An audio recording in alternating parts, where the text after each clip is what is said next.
Oh, heck yeah! Welcome, everybody. We are back for another episode of your favorite Facebook Live show, Convince Me. I am your host and multiple champion of this show, Andy Rutherford, joined as always by my two esteemed co-hosts, Mr. Casey Elrod and Mr. Brian Bennett. Gentlemen, how's it going tonight? I'm stunned that this show has hit rock bottom quite like this. I see what you did there. Mr. Bennett. I'm awesome. How's it going? It's going very well. And a lot of the reason why it's going very well is for two reasons. Number one, I'm excited about this topic tonight. This is my wheelhouse. This is what I was made to discuss.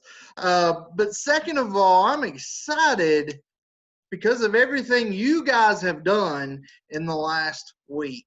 The numbers on the Facebook page, the numbers on the Instagram page, to go from where we were 2 months ago when we started this to now, in the grand scheme of things, our numbers now aren't blowing the doors off. We're not on the verge of our own TV show or anything.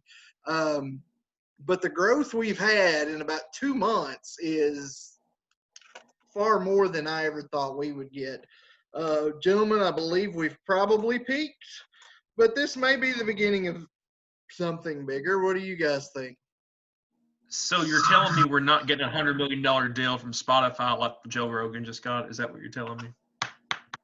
I mean, not in the next month. Okay. I'm not going to roll anything out at this point. This show We'll ride hasn't it out, dropped see what yet. happens. This show's going to be fun. But we're going to do a little house cleaning here up front, tell you guys some of the exciting stuff we've got coming. We talked about it from the start. This started as something because we were bored during quarantine. And we said eventually we were going to make it a podcast. Well, now is eventually. This will be the first episode that will drop as a podcast later this week. Not sure the exact day, but be sure to watch our Facebook page. We'll keep you guys updated.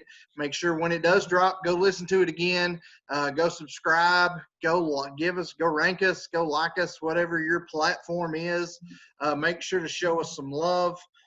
Because if you show us love, we can keep doing this, hopefully till we run out of things to talk about. So keep posted. There's a podcast coming this week. There's a YouTube page coming possibly next week. So keep your eyes peeled. We are moving up in the world because we're going to go as high as we can before we go crashing down, which hopefully is not next week, but you never know in these kind of things. But tonight,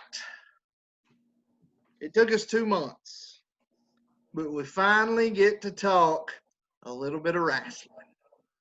And I am excited. We're talking about the era that at least myself and Bennett grew up very heavily in, and I know he did because he did it with me at one or the other's house every Monday night. As a lot of the world was tuning in that era every Monday night to either TNT or to see two guys we're talking about tonight over on the USA Network. Tonight we're discussing one of the greatest rivalries that transcends not only the squared circle, but also had a huge impact in pop culture in the late 90s into the early 2000s and really even on into today. Tonight we are talking the great one, the biggest, highest paid, hardest working man in Hollywood right now, The Rock, versus the Texas Rattlesnake, who has a lot of catchphrases that I can't repeat on this show because we are a family-friendly show. I will be limited tonight, but I will do the best I can. But it's The Rock versus Stone Cold Steve Austin. Mr. Elrod, you are our special guest referee in this showdown. Anything you want to say before the bell rings, so to speak? You've got to call me Little Nate tonight. Little Nate is my name. Your hair is nowhere near as good to be called Little Nate. This is a tough one for me. these are both probably my two favorite people from that era. I'm a WCW guy. And I started watching that. But when I started watching the WWF, The Rock and Stone Cold Steve Austin were my favorite ones. I don't have a favorite, so this is perfect for me. This is perfect. So it's gonna be a good episode. Let's do it. Let's do it. Up to you, Mr. Elrod. What kind of one-sided shenanigans do we have tonight for me to lose this opening tip? The last time that I tried a math thing, it ended miserably because I didn't know that Ben actually knew the number. So we're going to make this a little tougher tonight. Unlike you, he researches his topics. You got pen and paper. You ready? You have 10 seconds to write a number down. 10 seconds. The Rock made his debut at WrestleMania 13. That's incorrect. In 1997. This is true. That's incorrect. 23rd, 1997. That was his first Mania. That wasn't his debut. For his first match. WrestleMania. It wasn't his first match. He survived. He debuted at Survivor Series 96. Well, his first WrestleMania match. Yeah. That's what I meant. Yeah. See, this is already off the rails. His first WrestleMania match. WrestleMania 13. His last appearance at WrestleMania was in 32 on April 3rd of 2016. So here's the top. Here is going to determine who goes first. From March 23rd, 1997 to April 3rd, 2016, how many seconds in terms of time is between those two intervals? Write down your number. Say that again. Yeah. How many seconds from March 23rd, 1997 to April 3rd, 2016? That spans those years. How many seconds? It's a large number. It's a very large number.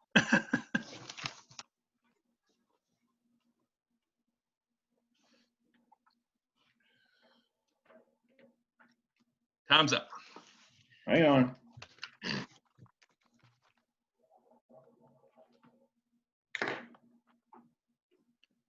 I have a very large number. Well, the answer is 600,566,400 seconds.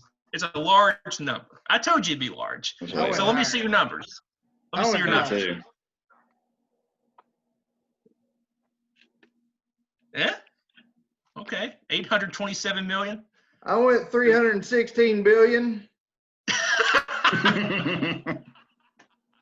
Bennett, I think you have prevailed. Bennett went billion too. How? Wait a minute. That's billion. Is that billion? Oh, so Rudd has it. Okay, you both have billions. I did not see that. Can you do anything without trying to screw me over on this show? I will try. So, Rudd, would you like to go first or second tonight? I will defer. Defer. Mr. Bennett. All right.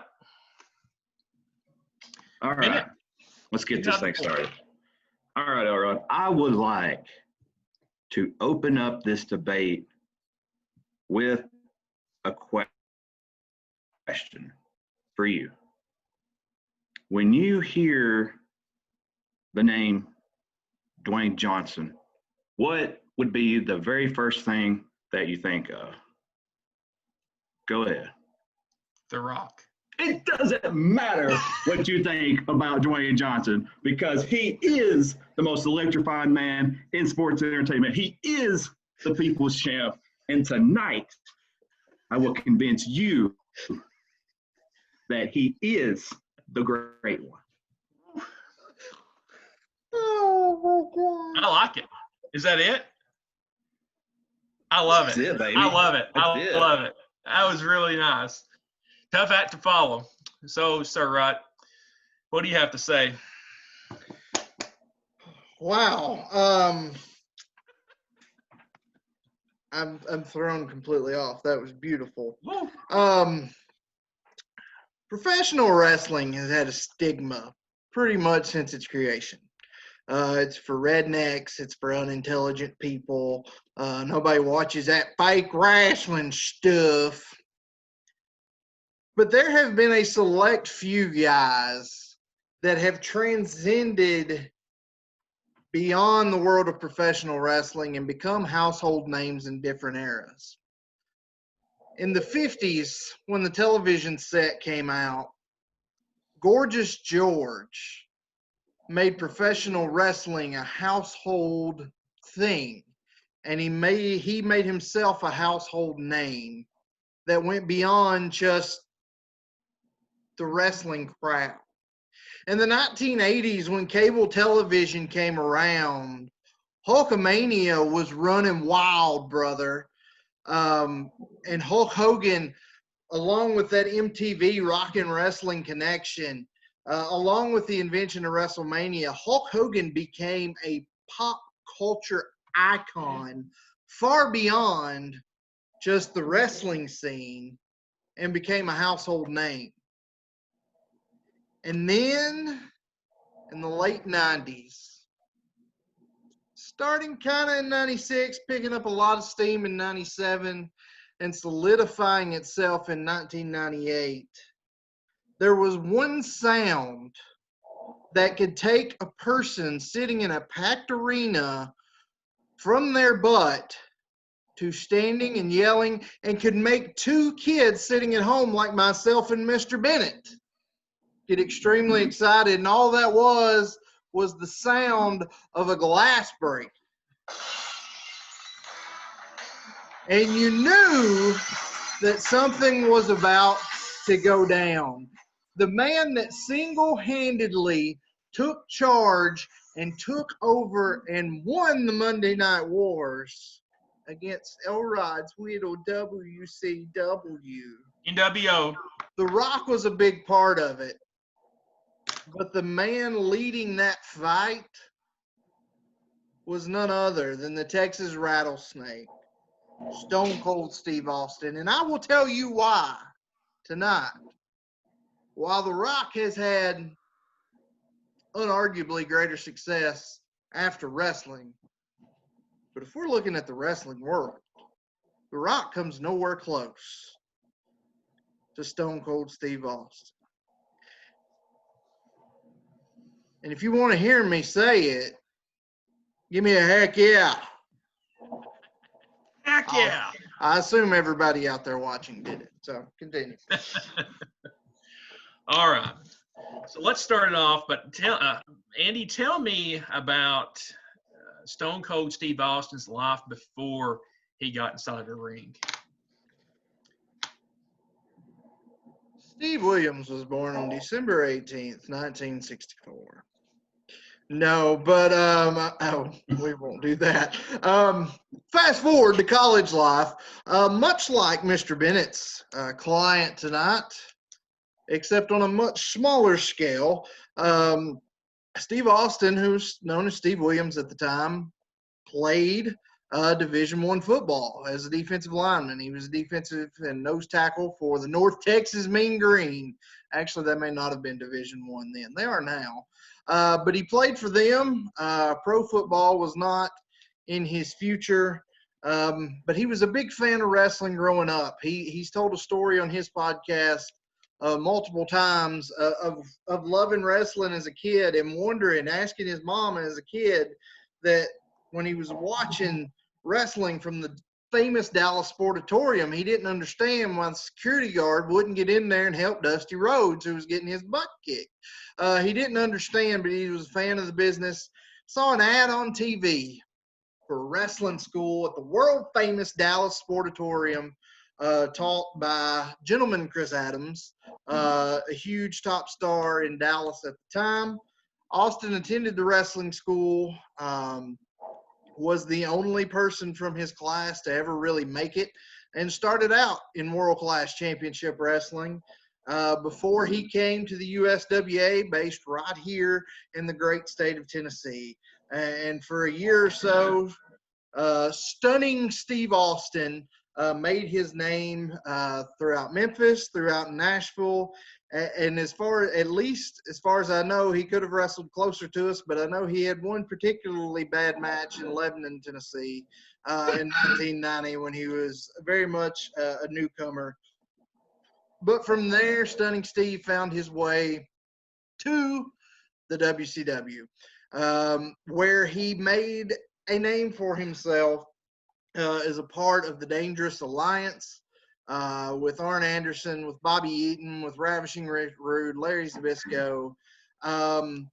He became one half of one of probably the most underrated tag teams ever with Brian Pillman and the Hollywood Blondes. He had 2 runs with the U.S. title, 2 runs with the TV title, but Austin had this stigma in WCW that he was never going to be a top guy. They saw him as a great worker, but he was never going to be a top guy, much like for wrestling fans out there today, somebody in that Dolph Ziggler role. Somebody that's a great worker that people are going to love, but they're never going to be that top guy. That's how he was viewed in WCW. He was bitten by some injuries, which is a theme basically throughout his entire career, and was fired while out suffering from a torn tricep because they just didn't see any long-term value with him. He went for a cup of coffee in ECW with his old Dangerous Alliance partner, Paul E. Dangerously, later to be known as Paul Heyman, basically where he learned to cut a promo. I'd say he got pretty good at it. And then from there was signed by none other than at the time, World Wrestling Federation, where I'll tell the rest of the story shortly. All right. Well, thank you, Sir Rutt. Bennett, tell me about the great one in his life before the WWF. Well, before WWF, Mr. Johnson was actually a standout athlete in high school. Fun fact about high school, he attended Glencliff and McGavock High School. Although he didn't graduate here from Nashville, he has some ties here in Tennessee. He accepted a full ride scholarship to play football for Miami. And he played defensive tackle for them. 1991, he was part of that undefeated Hurricanes team that won the national championship. And but injury bug also got him a lot in college. And he would actually go on to be replaced by another gentleman that's a Hall of Fame member, Mr. Warren Sapp. So after his graduation with Miami, he didn't get drafted, went undrafted, but he did sign on with the Calgary Stampedes for the Canadian Football League. 2 months into that season, though, he was released. So then that's when he decided that he would kind of follow in the footsteps of his father and his grandfather, and he began to train to become a professional wrestler in the WWF, now WWE. All right. Well, now that we've got the background information for each of these people, Bennett, tell me about the initial WWF gimmick that The Rock had when he came into the WWF. Well, when he debuted in WWF in 1996, his gimmick, he went by the name of Rocky Maivia, which is a combination of his father and his grandfather's in-ring names.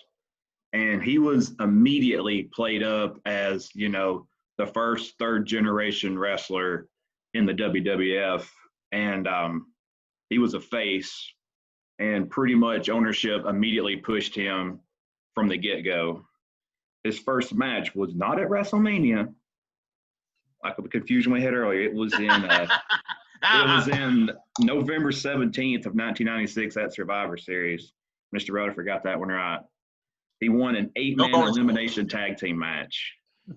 And then by February of 97, he had won the Intercontinental Championship, which was a bigger deal back at the time. It was actually, even though it wasn't like the biggest belt, having the Intercontinental belt was a big deal. He defeated Triple H for that title. There it is. Look at that. His first WrestleMania, came that same year where he defended his Intercontinental title. But by this time, the fans were kind of starting to turn on him a little bit. They were getting kind of bored of his gimmick, and they would actually start chanting "Die, Rocky, die," and "Rocky sucks." So it's crazy. So what did The Rock do? He turned heel. He joined the Nation of Domination. He stopped going by the Rocky Maivia name and instead started referring to himself just as The Rock. And this is kind of where he began to develop into his trademark self that we know him as. He began to like mock the audience and mock his fellow wrestlers there. And he was well on his way by then to becoming one of the greatest ever on the mic. It was also around this time that he started telling people to know their role and shut their mouth. All right, Rut. Tell me about Stone Cold's initial gimmick in the WWF. When Steve Austin joined the WWF in January of '95, he came in as this fantastic push to the moon, Stone Cold character, except he didn't. He came in as the Ringmaster. A very boring, a very, very bland gimmick. He had a clean-shaven face. He had a little bit of hair on his head. And they put him with the $1 Million Corporation, the $1 Million Man, Ted DiBiase, and gave him the $1 Million Championship. Just handed it to him. But it wasn't very far into this run that Austin realized that this gimmick sucked. And I think the world realized that this gimmick sucked. So basically on his own accord, he started growing out a goatee. And he shaved his head in a look that he still sports to this day because it's kind of iconic. And he also wanted to get rid of that stupid Ringmaster name. So WWE Creative tried to go to bat for him, and Creative Services sent over a bunch of names. And I don't remember what all of them were suggested, but I do remember one of them. Chili McFreeze. True story, we could have had Chili McFreeze Steve Austin. But on his own accord, based on a comment that his wife at that time made, while they were sitting at home and a light bulb went off, he decided he was going to become Stone Cold Steve Austin in March when he just debuted in January. So the Ringmaster gimmick didn't last very long, but I think the whole Stone Cold thing stuck a little bit better. And we'll get into that more after Elrod transitions here. Well, you kind of alluded to this. Eventually, these people shedded these gimmicks and became superstars and icons. So tell me about the breakout moment for the Ringmaster, Stone Cold Steve Austin. Well, the breakout moment for the Ringmaster was changing his name to Stone Cold. But when you really think of it, Austin has two breakout moments. The moment that he showed he was more, because when he was brought in, they brought him in as more of a mechanic. For those of you that aren't huge wrestling fans, somebody that's a great worker that helps get your other guys over. And that's kind of the role he was brought in to be. He wasn't brought in and kind of pushed to the moon and down people's throats like The Rock was. He was brought in just to kind of help get other guys over. But they saw something in him when he switched to this Stone Cold character. And at King of the Ring 96, which ironically enough was supposed to be won by the man Hunter Hearst Helmsley, who would go on to become Triple H. But due to some getting in trouble involved with Kevin Nash and Scott Hall's defection to the other group down south, the person left to punish was Triple H, and he did not win the King of the Ring that year, but Stone Cold won the King of the Ring that year. And while winning King of the Ring is a big deal, the actual winning wasn't Stone Cold's breakout moment. It was his time on the microphone after winning. It was the promo he cut after winning that really took Stone Cold Steve Austin and started Austin 316.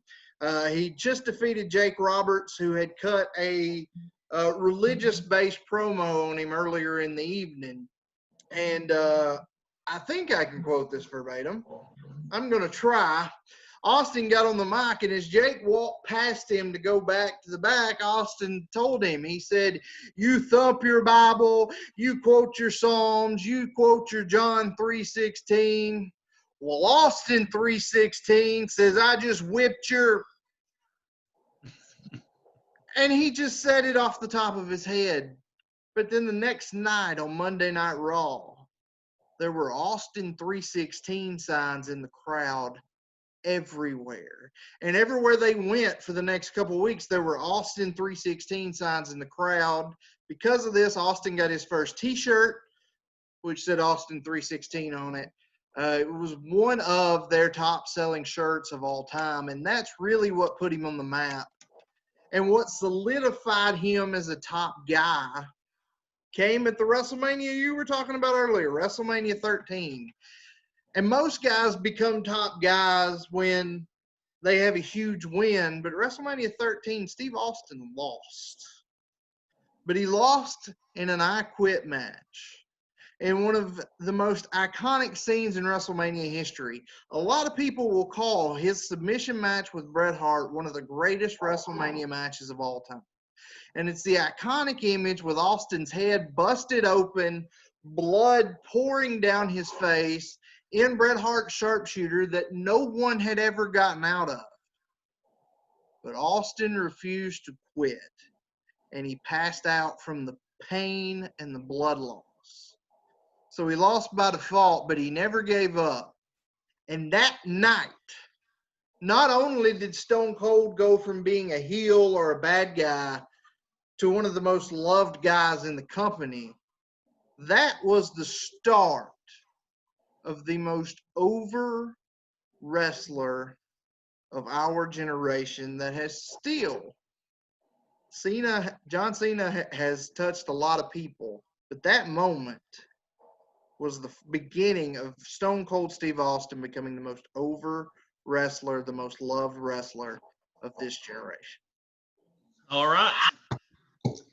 Bennett, tell me about the breakout moment for the great one.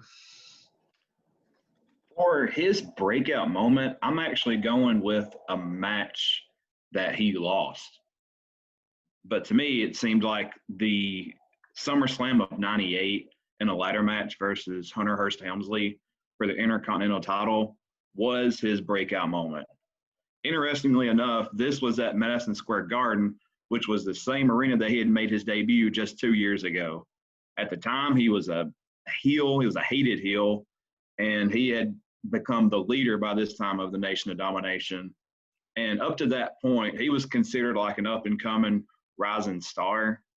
He'd already established himself with the people's eyebrow, and he already had some catchphrases, and he was starting to get pretty good on the mic, but he lacked that just defining moment in the ring. Well, that is until that evening.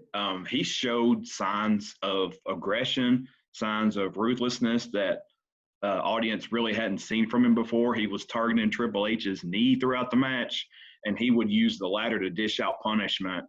And he even took a blade to the forehead to give the match some color, which I don't really remember The Rock doing much of in his career. Got to keep that face, you know. This was very well received by the audience that night, and they actually started chanting Rocky instead of Rocky sucks. One could argue that The Rock was actually the better wrestler that night instead of Triple H, and probably should have got the victory had China not interfered with the match. Not only was this match in conversation for the best match of '98, but it was often cited as one of the greatest ladder matches of all time, and it showcased two people that were really up and coming stars at the time. And even though that he lost the match that night, he kind of won on the bigger scale because it was kind of like his announcement to the business that he was no longer like the future of the industry. He was the present of the industry. All right. Well, we talked about the start. We talked about the breakout moments. Now, The Rock and Stone Cold became, for the WWF, became the staples. So tell me, Bennett, tell me about the main event runs that The Rock had during this time period. Well, The Rock had one of the greatest main event runs in professional wrestling history. During his superstar run, which was, I'd say, like 98 through 03, he feuded with several of the industry's biggest names, including DX, The Undertaker, Chris Jericho, Kurt Angle, Mankind, Triple H, and, of course, Stone Cold Steve Austin. 98 is really when he started to establish himself as one of the bigger names in the Attitude Era with his charisma and electrifying persona he had. In 99, WWF debuted SmackDown, which aired on Thursday nights to compete with your WCW. The Rock called it his show because SmackDown is one of his catchphrases. And SmackDown's still around now, 20 plus years later. Also, speaking of SmackDown, they had the SmackDown video game for, I think that was for PlayStation. So you had The Rock on he shared the cover with a few people on SmackDown and SmackDown 2. And then after that, he had SmackDown Just Bring It, which is another one of Rock's catchphrases. All these are video games just for him. And also, too, he was on the WWE 2K14, even though he hadn't wrestled with the company on a full-time basis for over 10 years. He's been part of some of the highest-rated segments and events in WWE history. On one episode of Monday Night Raw, there was a segment called "This Is Your Life." I know Rutt remembers this one. Basically, it's like a 20-minute segment where they have all these people that came out that were influential or like loved ones from his life, and he just like dogs and disses every single one of them. It's great. Basically, from that on, he became pretty much must-see TV. At his peak, he was the main event in the most bought pay-per-view worldwide, which was WrestleMania 28. It was also one of the best matches on the most bought domestic pay-per-view, which was WrestleMania 17. He was the main event on the highest-rated Raw episode of all time, which got an 8.1, and on the WWE SmackDown in 2002 when he defeated Kurt Angle. Before I give you the opportunity to talk, Andy, Bennett, do you remember when the last time the Sacramento Kings were relevant, which I think was 2002, when The Rock cut the Rock concert there in Sacramento, and the loudest, angriest crowd I can ever remember watching a wrestling event was when The Rock said, basically, all of you are ugly, and when the Lakers come in May or something like that, that crowd lost it. He could captivate an audience unlike anybody. Andy, tell me about the main event runs for Stone Cold now. Just to short sidetrack before I do that, the This Is Your Life segment, which was a fantastic segment, was kind of quote-unquote hosted by Mick Foley, who we want to thank greatly for that video he did for our page this week. Definitely the most seen video we've put out there. Literally thousands of people, which kind of blows my mind, watched that video. So thank you to the hardcore legend and WWE Hall of Famer, Mr. Foley. But back to the task at hand. Austin he won the King of the Ring in 96. He won the Royal Rumble in 97. He had that match with Bret Hart at WrestleMania where he lost, but really put him over the top. That's when Austin slowly got things rolling. And then he went into SummerSlam against Owen Hart in 97 for this title. And a botched move in that match broke Austin's neck. Now, a broken neck, he still won the match, surprisingly enough. But a broken neck for a lot of guys would be the end. And they would go home until that was healed. Austin missed no TV time.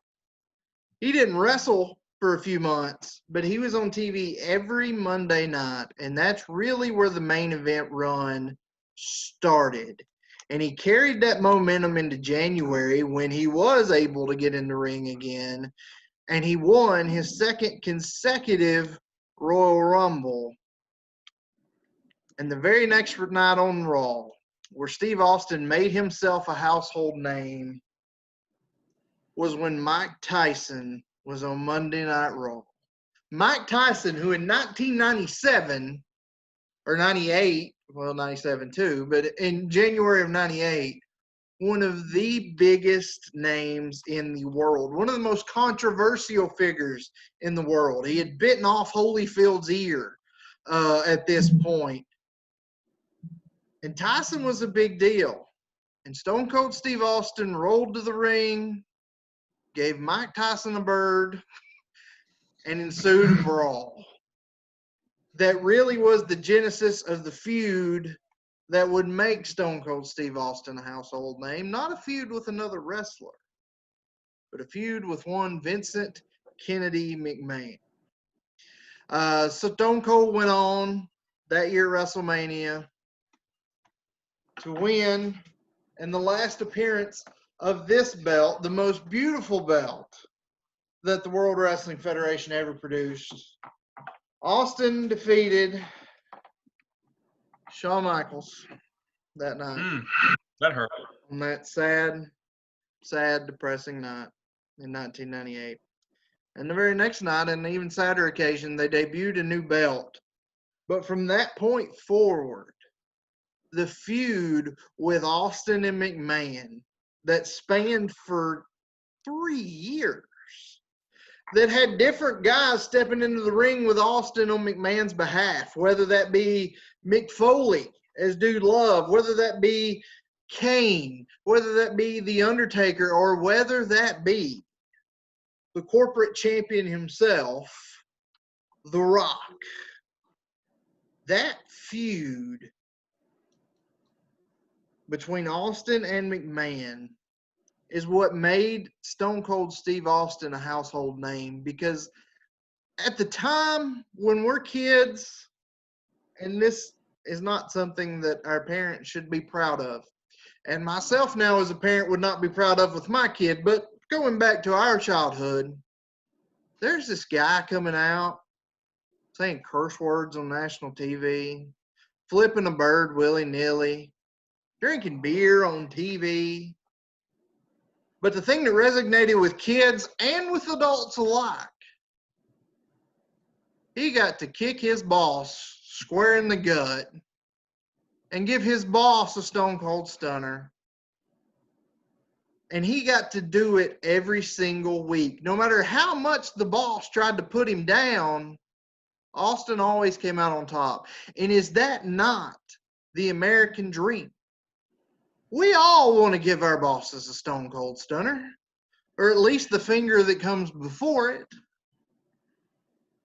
He was one of the most relatable characters in the history of wrestling, not because we're all big tough guys that can go out and brawl our way, but the fact that he had the guts. He wasn't who we thought we were. He was who everybody wanted to be. But most importantly, during that main event run that lasted pretty much up until his retirement and the times when he was out hurt, there was a little war going on with the company down south in WCW. They had taken Kevin Nash. They had taken Scott Hall. There were several other guys that packed up their bags. Bret Hart packed up from the WWF and went down to WCW. Shawn Michaels got hurt and had to go home in the beginning of 98. They had The Undertaker, but the guy that had the load on his back, the guy, WWF was much closer than any of us probably realize, was very close to going under in 98, the beginning of 98, or at least in the middle of 97. That's why Bret Hart left. McMahon couldn't honor his contract. This company was close to going under and losing. But one man, The Rock, would go on to do great things, but The Rock was still on his way up at this time. Austin put the entire company on his back. Now, he had to have guys around him, but make no mistake, he was the main guy. He was the character. He was the household name. He was the captain of the team. And almost single-handedly not only brought WWF out of impending bankruptcy, but put WCW out of business. The company that never saw him as the top guy, he was one of the main reasons to put them out of business. My boy Bischoff should have kept him. Bischoff fired him via FedEx. Didn't even have the balls. I don't fault him for that. I don't fault him.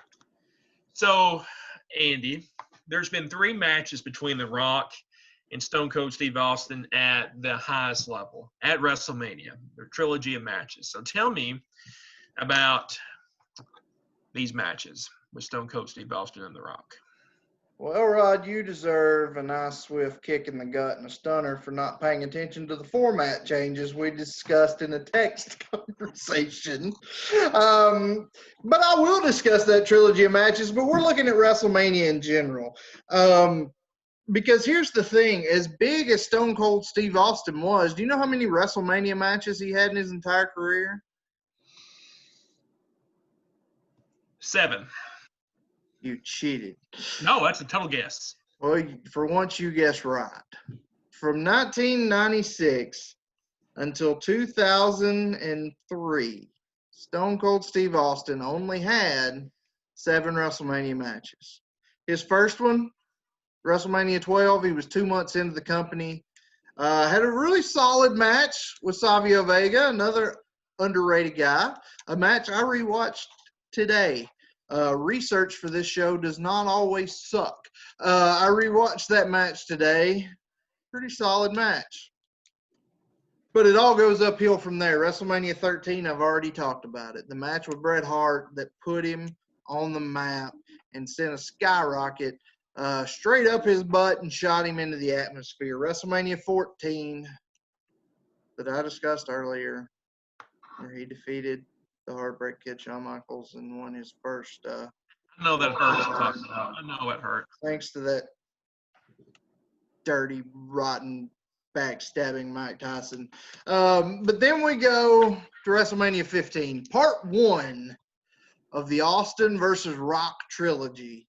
The Rock comes in as champion because Austin had got screwed out of the title by those dastardly McMahons, and The Rock was their corporate champion, and Austin was coming back for vengeance to take down The Rock at WrestleMania 15. He got screwed out of the Royal Rumble by Vince McMahon, but he beat Vince McMahon in Memphis, Tennessee in February 14th, 1999, St. Valentine's Day Massacre. And he got his shot at The Rock in what was another one of those iconic WrestleMania matches. Steve Austin that night becomes a 3-time WWF World Champion. 2000, Austin was hurt, didn't compete at WrestleMania.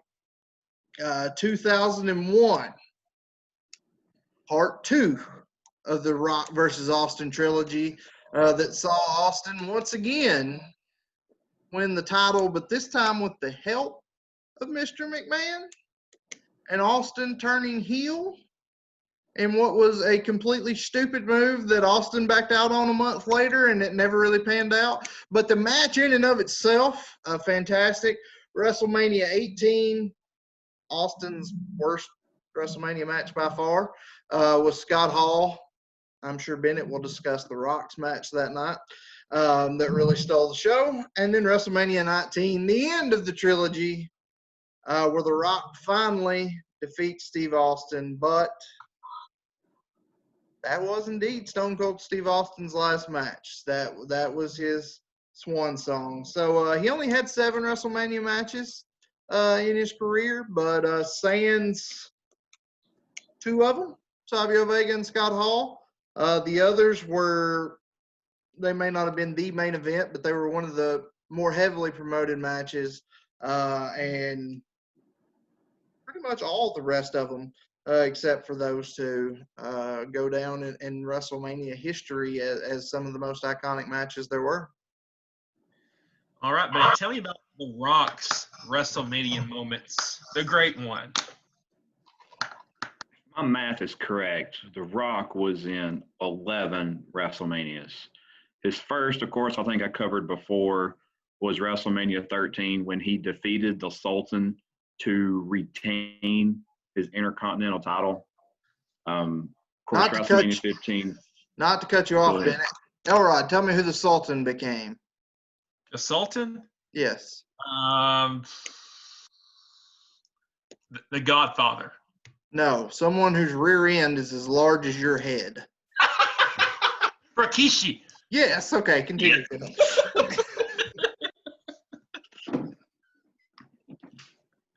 Then, of course, we had WrestleMania 15, which, although The Rock did lose that match, that was the first time that The Rock was the main event of WrestleMania, so it's still a big deal for him.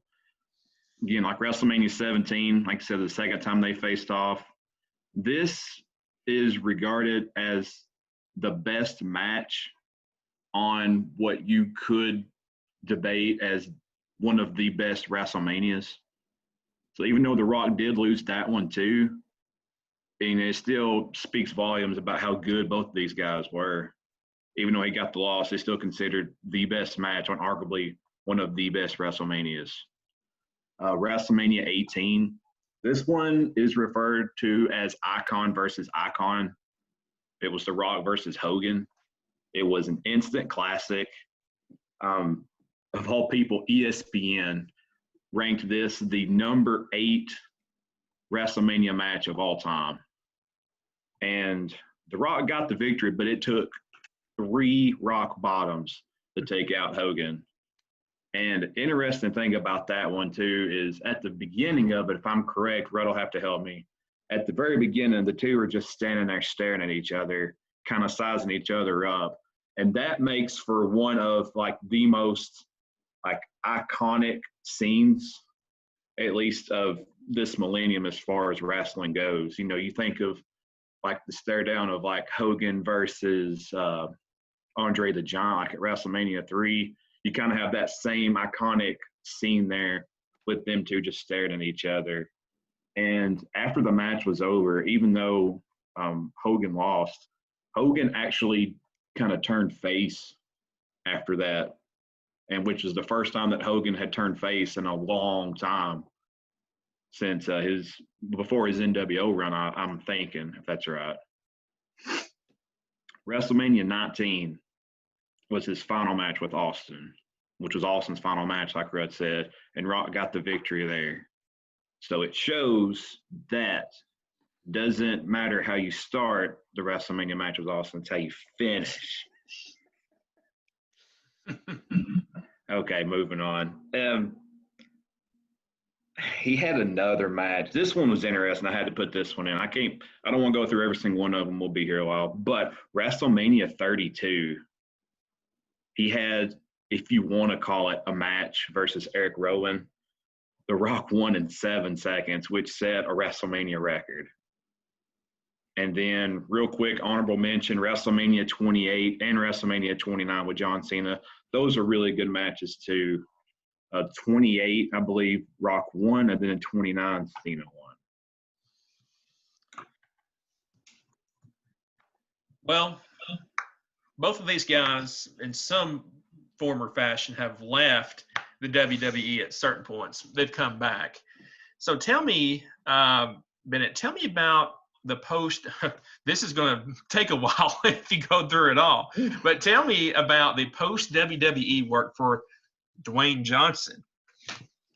Okay, I've got like 10 pages of notes here to go. I'm just kidding. I'm gonna make this as quick as I can. Outside of him being one of the biggest stars in the ring, he has found just as much, if not more, success outside of the ring. He's a highly successful actor. He's also a writer, a producer, and a businessman. He, believe it or not, he is one of the most successful actors of this millennium. And while he had acted a little bit, while he was still wrestling, whenever he left in 2004, he went to pursue acting full time. He starred in numerous movies. I think it's upwards of 36 movies he's been in. He's probably known most for his work with the Fast and the Furious films. Other than the big screen, he's also starred in HBO series Ballers, which he also produced, and that lasted for 5 seasons. In 2000, he released an autobiography called The Rock Says, and this was a New York Times bestseller. His movies have combined for a gross $4 billion domestically and $10 billion worldwide. That's crazy. 2019, Forbes listed him as the number 1 highest paid actor, and then in 2018, he was the number 2 highest paid actor. And little fun fact too, his Instagram account has 184 million followers, which puts him 4th most in the entire world. So that just goes to show that he is as talented and entertaining both inside the ring as he is outside the ring. That's about 10 more than me that I have on Instagram. Okay. So, Sir Rod, tell me about Stone Cold Steve Austin's life post WWE. Didn't he leave because of an injury that he had? He had a lot of injuries, and that was the story of his career. And I'll kind of get into that momentarily. His body couldn't take it anymore. It was time to hang him up. Now, you may look at what The Rock is today and what he's become, but I'm going to tell you something. Stone Cold has done just as much and been just as good when it comes to writing books. He released a book called The Stone Cold Truth in 2001, which was also a New York Times bestseller. So we're going to call that one a push. Obviously, he's not one of the more higher paid guys in Hollywood like Mr. Rock Johnson is, but he's been in some movies. He's been in some WWE films. Most notably, he was in The Longest Yard, and he was in the first Expendables movie. So nothing to sneeze at. He's not the hardest working man in Hollywood, but it's nothing to sneeze at. He's also become kind of a TV staple as a host. He hosted one of WWE seasons of Tough Enough, but then he went on with CMT to host Redneck Island. He hosted the Broken Skull Challenge on CMT. Most recently, he hosted Straight Up Steve Austin on the USA Network. So, yeah, he's not in all these blockbuster mega $1 million movies, but he's done pretty well for himself and kept his name going in his post-WWE life. And he still pops in on WWE TV every now and then to drink a few beers in the ring and say a few whats, which is the worst thing he ever did. Maybe give a stunner here or there. So no, he's not The Rock. I'm not even going to argue that category, but he's done fairly well for himself on a smaller scale in his post WWE life. So he's not reckoning in billions though. Like no, but Dwayne. I'd say he's got a few mil. Right. Tell me about the legacy of Stone Cold Steve Austin. I think the legacy of Steve Austin is this, in that he put wrestling on the map in one of its biggest boom periods ever. He was the face of the Monday Night Wars. It was basically the two bald-headed guys with goatees. You had Austin on one channel, you had Goldberg on the other, of must-see Monday night television that took over not only wrestling fans, but there were college campuses all over the world, or all over the country. Maybe the world's a bit of a stretch, but that used to throw wrestling parties every Monday night. This was a phenomenon that this era, I'll speak for myself.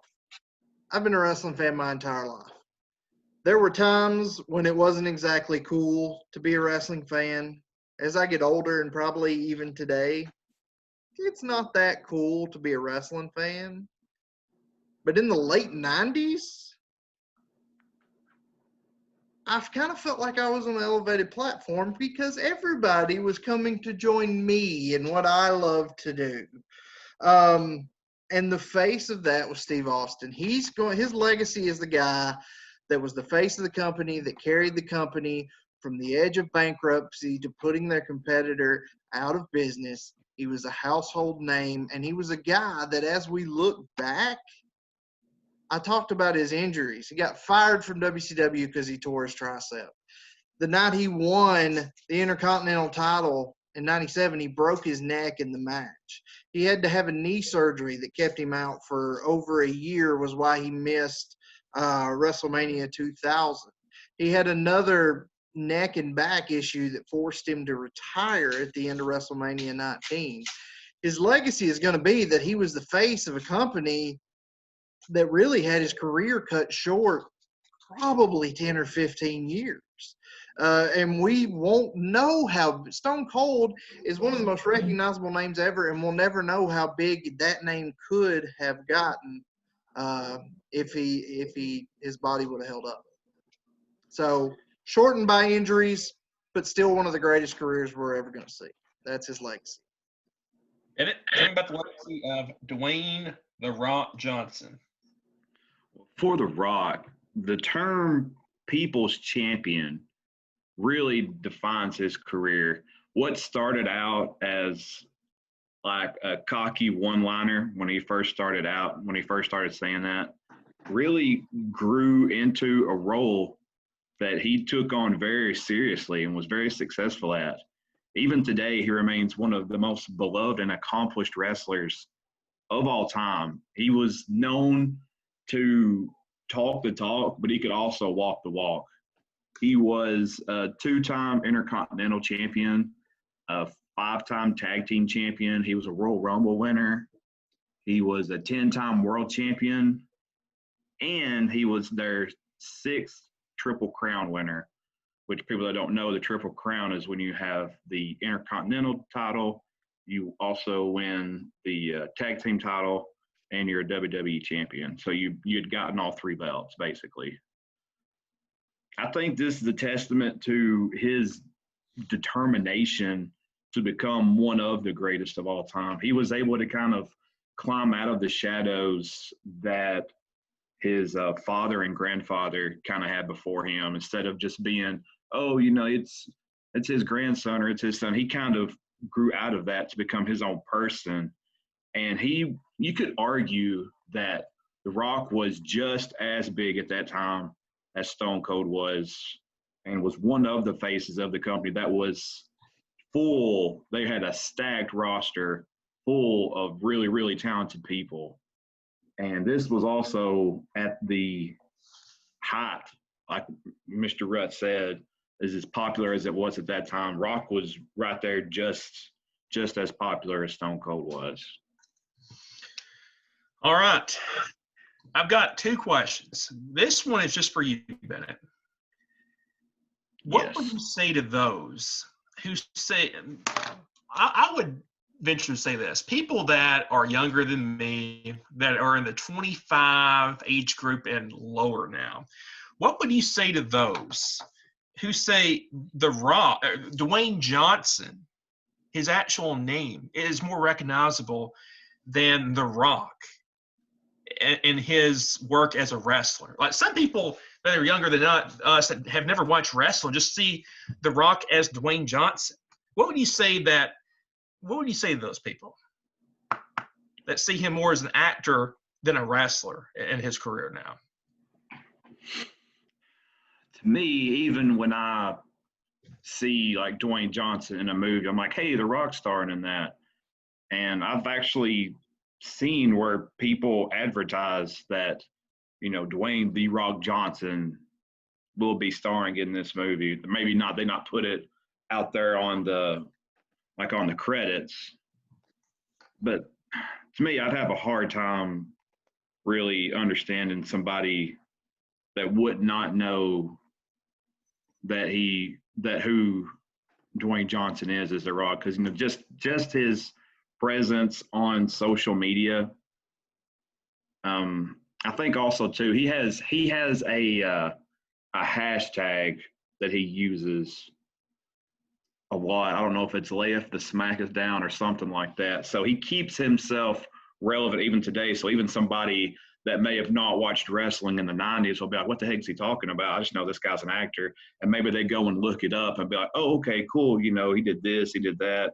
So I think he finds a way to kind of keep his whole identity and his whole brand to the forefront, because I don't think you want to spend that much of your time as being The Rock and then just kind of cut it off and then, okay, now I'm just going to be known as this.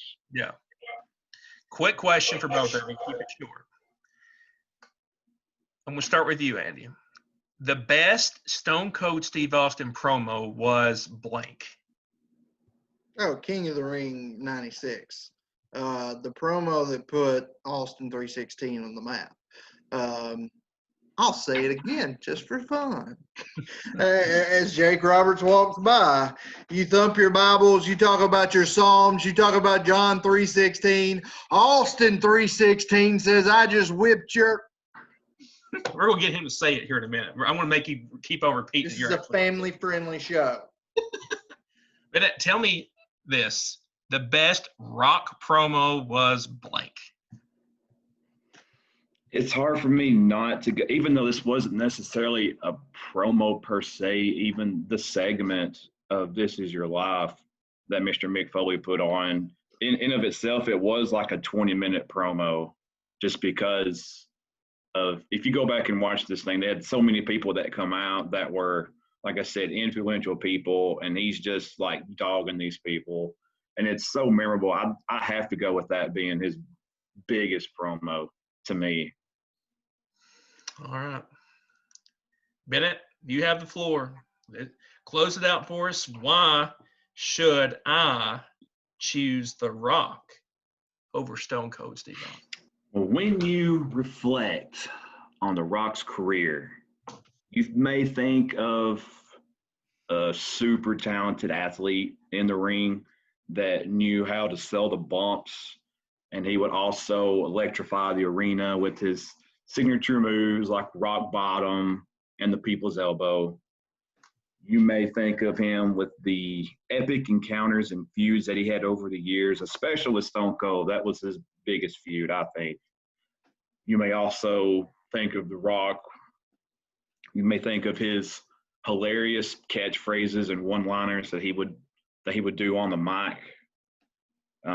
Regardless of any of those things, one thing about The Rock was that he was always evolving himself, whether that be turning heel to face to heel, or which next catchphrase he would come out with that they would slap on a T-shirt real quick, and you'd see the signs immediately out in the crowd the very next week.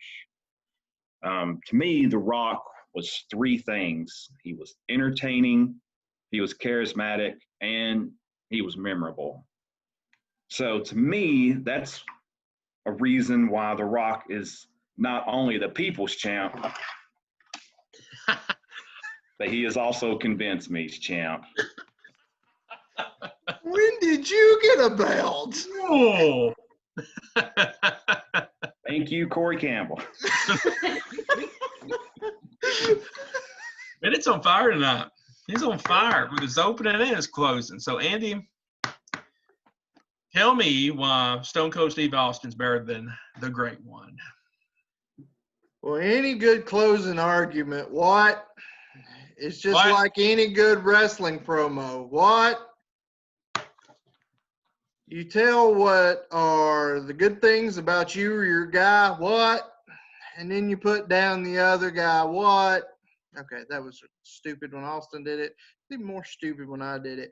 But just like a good wrestling promo, you go through your own achievements. And I'm going to keep this quick and very list-like.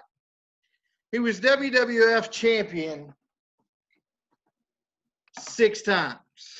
He was the WWF Intercontinental Champion twice.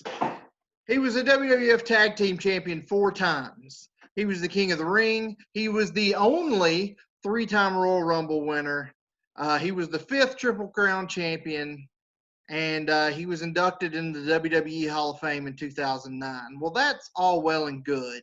Those are all Vince McMahon's decisions. But if you look at, from Pro Wrestling Illustrated, one of the most illustrious wrestling publications, Feud of the Year, 98-99, Match of the Year, 97, Most Popular Wrestler of the Year, 98, Rookie of the Year, 1990, Wrestler of the Year, 98, 99, and 2000, and was number 1 on the PWI 500 in 98 and 99.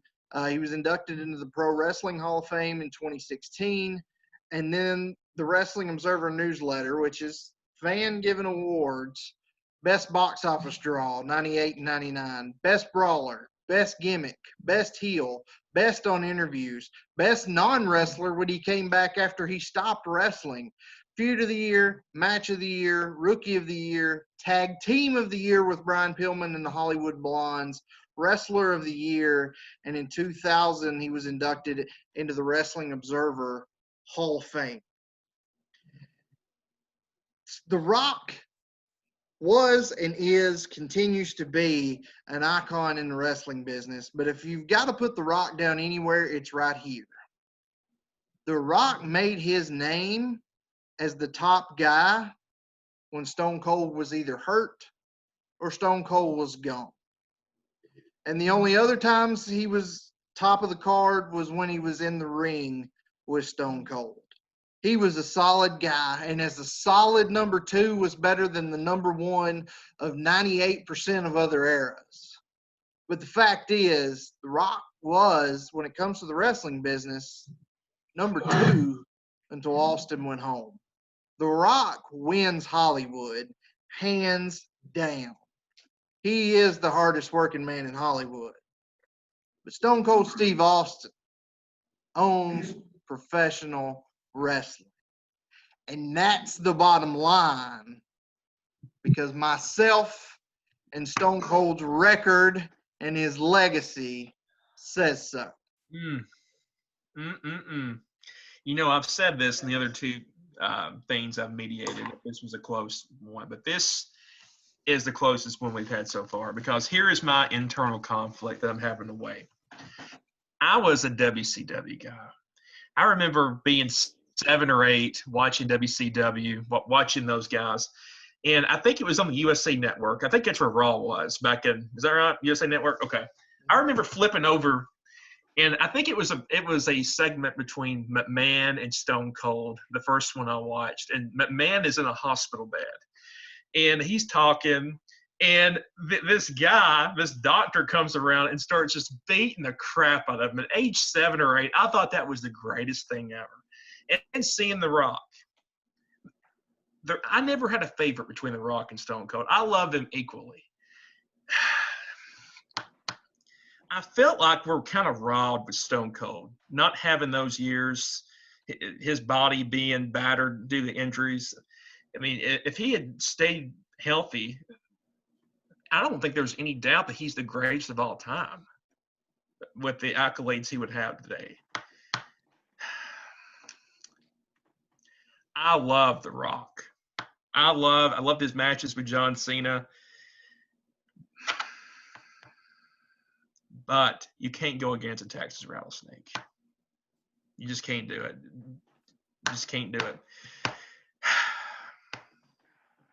I've got to make a decision, and I've decided that Stone Cold Steve Austin carries the night, unfortunately. Bennett. I love The Rock. The Rock is probably going to come and smack down, and then you will as well on me, but I've got to go with Stone Cold Steve Austin.